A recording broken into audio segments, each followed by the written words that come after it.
الحمد لله نحمده ونصلي على رسول الكريم أما بعد فأعوذ بالله من الشيطان الرجيم بسم الله الرحمن الرحيم قال النبي صلى الله عليه وسلم إنما الأعمال بالنيات أو كما قال النبي صلى الله عليه وسلم زما دوی ورسکتونکو السلام علیکم ورحمت الله وبرکاتو. لګرو زمونږه چینل اسلامي ویډیوګانې اپلوډ کول دي او دا د دې لپاره اپلوډ کول دي چې تاسو ته په دې باندې خیر ورسیږي. زمونږ د اولنۍ حدیثو دا مونږ بیان کو د اعمالو په باره کې د نیت په باره کې چې ټول دارومدار چې کم دی د انسان د اعمالو هغه په نیت باندې دی. که یو بنده یو عمل کوي نو هغه بدانیت دا بس کوي دا برابرای، یعنی هر یو عمل چې کوي نیک عمل چې کوي په دې کې بس نیت صحیح دا برابر وي، او چې کله دا نیت برابر وي نو الله تعالی په دې باندې تعالی اجر ثواب درکوي.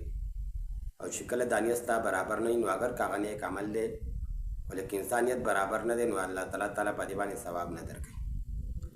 نیت برابرول دا د المؤمن دپاره د المسلمان دپاره سیده ضروري خبره ده.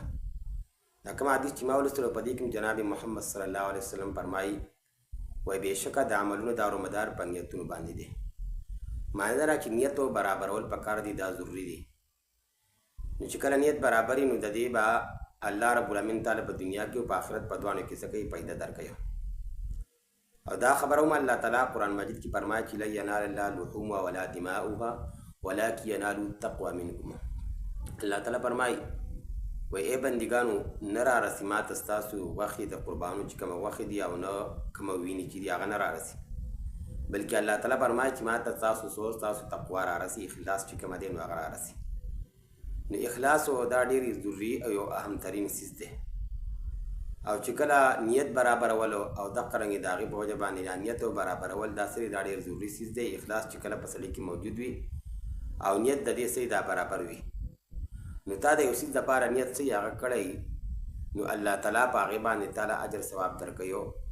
لکه مثال په طور باندې سړی مونځ کوي نو چې دا مونځ کوي دا دې دپاره کوي چې یاره زما دا نیت دی چې الله تعالی په دې باندې مال څه راکړي؟ ثواب اجر راکړي. نو هله به الله تعالی مونږ په دې مانځه باندې ثواب راکوي. او که چېرې مونږ دا مونځ د دې دپاره نه کوو په دې کې د الله تعالی د رضا نیت نه وي نو دغه مونځ مونږ وکړو، مونږ پې ځان وکړاو، مونږ جومات ته لاړو ولیکن الله تعالی مونږ په دې باندې هېڅ بدله نه راکوي.